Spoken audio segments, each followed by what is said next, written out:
사랑하는 성도 여러분, 7월 14일 월요일 반샘을 시작합니다. 오늘 본문 말씀은 요한계시록 9장 13절부터 21절 말씀입니다.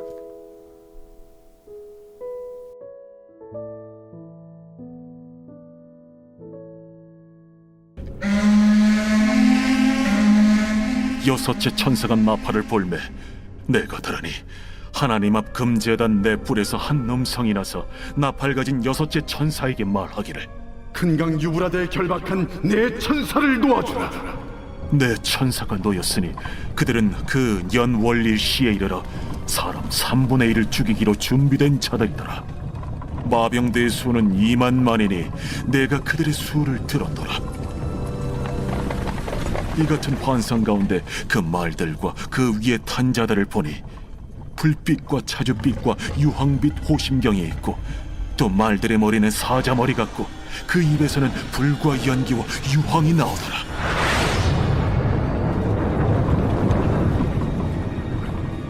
이 세 재앙 곧 자기들의 입에서 나오는 불과 연기와 유황으로 말미암아 사람 3분의 1이 죽임을 당하니라. 이 말들의 힘은 입과 꼬리에 있으니 꼬리는 뱀 같고 또 꼬리에 머리가 있어 이것으로 해하더라. 이 재앙에 죽지 않고 남은 사람들은 손으로 행한 일을 회개하지 아니하고 오히려 여러 귀신과 또는 보거나 듣거나 다니거나 하지 못하는 그 문통과 목석의 우상에게 절하고 또 그 살인과 복술과 음행과 도둑질을 회개하지 아니하더라.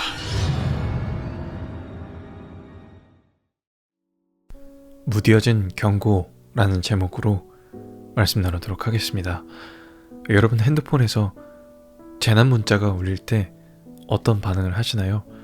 갑자기 삐삐 하는 소리와 함께 화면이 켜지고 폭염주의보, 미세먼지 경고, 산불주의 같은 문자가 도착합니다. 처음엔 긴장하며 다시 한번 핸드폰을 확인하고 밖에 무슨 일이 생긴 건 아닌지 문을 열어보기도 합니다. 그런데 하루에도 몇 번씩 반복되다 보면 이젠 그냥 화면을 쓸어 넘기고 말죠. 또야 뭐 별일 있겠어? 경고는 울리지만 반응은 멈춰 있습니다. 우리는 수많은 경고음 속에 살아갑니다. 핸드폰으로 재난 문자 알림이 오고 뉴스에서는 기후위기, 전쟁, 경제적 어려움, 사회 범죄 이야기 등등 끊이지 않습니다. 그런데 어느 순간부터 이런 경고에 둔감해진 우리 자신을 발견하게 됩니다. 또 지진이래? 아니 일본이니까 괜찮겠지. 또 북한이 미사일을 쐈대? 별일 없겠지. 기후위기? 아직 우리 동네는 괜찮던데. 이렇게 경고는 울리고 있지만 우리 반응은 멈춰 있습니다. 성도 여러분, 우리의 영적 상태도 마찬가지입니다. 하나님의 말씀을 통해, 사건을 통해 우리에게 반복해서 경고하고 계십니다. 지금 돌이켜야 한다. 지금 멈추지 않으면 위험하다. 지금이 마지막 기회일 수 있다. 그런데 우리는 그 경고에 너무 익숙해져 버렸습니다. 예배 중에도 말씀을 들으면서도 또 회개하라고 하네. 이런 말씀 전에도 내가 들어봤어. 그러고는 반응하지 않습니다. 요한계시록 9장 13절부터의 오늘 본문은 6번째 나팔이 울리는 장면입니다.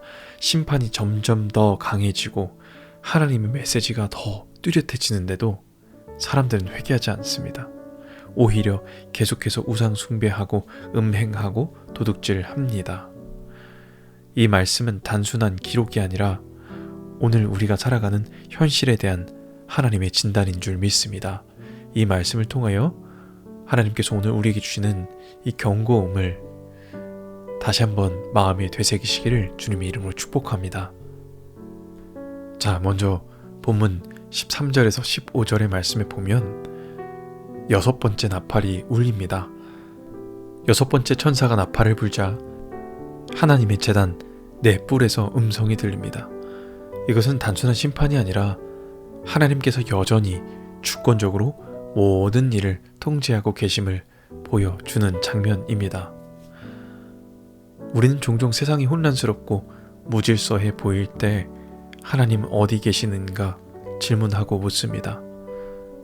그러나 하나님은 지금도 하나님의 정해진 때와 하나님의 섭리를 따라 일하고 계십니다.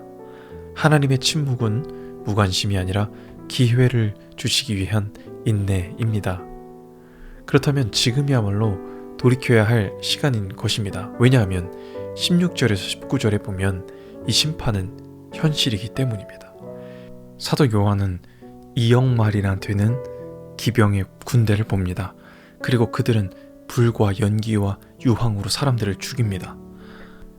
이 말들의 입과 꼬리에는 힘이 있어서, 특히 꼬리는 뱀과 같이 길어서 사람들을 해한다고, 해친다고 나옵니다. 이건 그냥 무서운 꿈이 아니라 하나님께서 경고하신 현실로 나타날 수 있는 심판을 말합니다. 하나님의 경고를 무시했던 이 사람들에겐 언젠가 실제로 경험하게 되는 날이 온다는 겁니다. 성도 여러분, 많은 사람들이 건강이 망가진 후에야 이제 좀 쉬어야겠다고 말하기도 합니다. 인간관계가 완전히 무너진 후에야 그땐 내가 너무 무심했구나 깨닫습니다. 늦어버립니다. 죄가 습관이 되고 중독이 되고 나서야 돌이켜야겠다고 생각하지만 쉽지 않습니다. 하나님은 오늘도 우리의 삶에 크고 작은 경고를 보내고 계십니다. 고난을 통해, 관계 문제를 통해, 반복되는 실패를 통해, 말씀 속의 찔림을 통해, 이 모든 것이 지금 멈춰라, 돌아오라는 하나님의 사랑의 신호인 줄 믿습니다.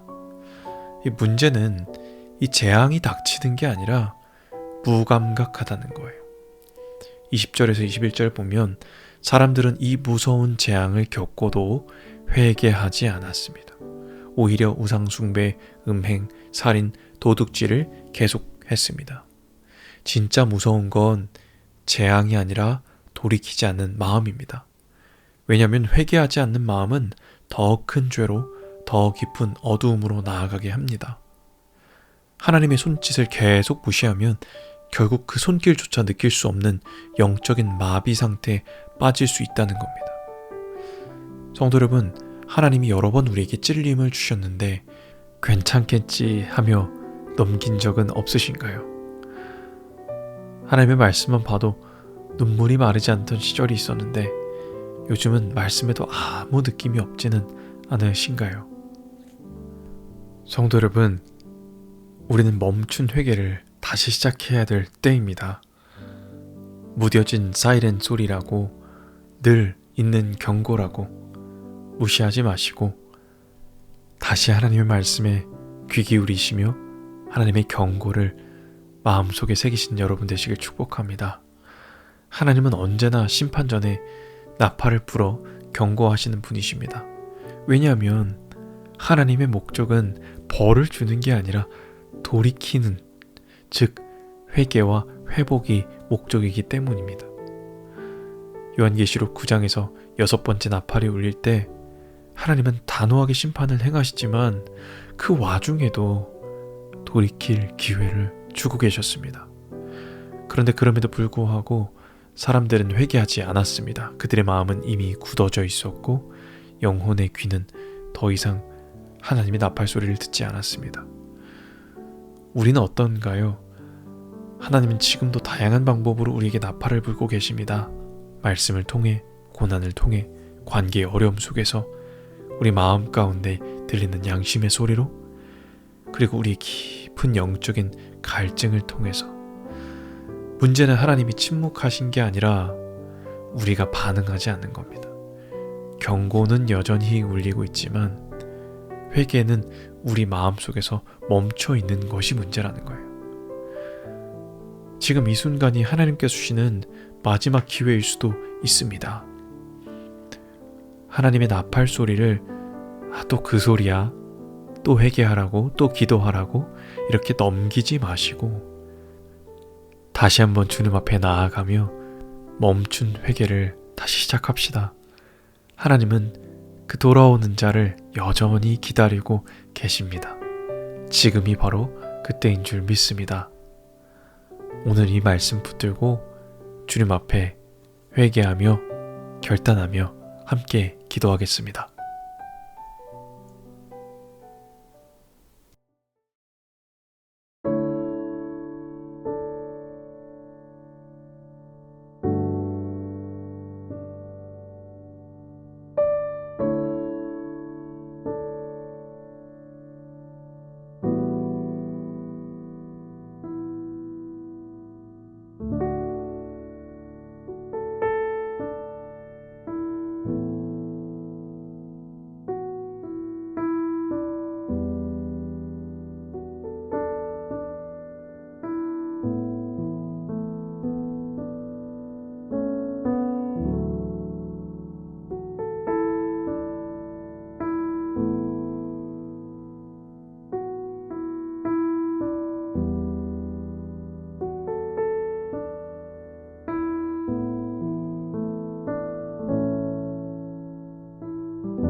살아계신 하나님 감사합니다.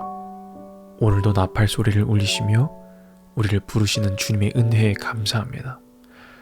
그동안 수많은 하나님의 경고 앞에서 무감각해졌고 회개를 미루어오며 아직은 괜찮다고 스스로를 속여왔습니다. 주님, 우리 마음을 깨워주시고 무뎌진 심령에 말씀의 빛을 비춰주셔서 이 경고 앞에 다시 반응하게 하여 주시옵소서. 다시 돌이키는 은혜를 허락하여 주시옵소서. 주님, 마지막 기회를 놓치지 않게 하여 주셔서 이 시대 가운데 경고를 듣고 회개하는 자 되게 하여 주시며 가정에서, 교회에서, 세상 속에서 다시 주님의 뜻을 따라 살아가게 하여 주시옵소서. 우리 삶이 멈춘 회개가 아니라 살아있는 회개, 다시 돌아오는 회개 되게 하여 주셔서 하나님 마음을 기쁘시게 하는 예배자 되게 하여 주시옵소서. 감사합니다. 오늘도 우리를 사랑의 경고로 부르시는 예수 그리스도의 이름으로 기도합니다. 아멘.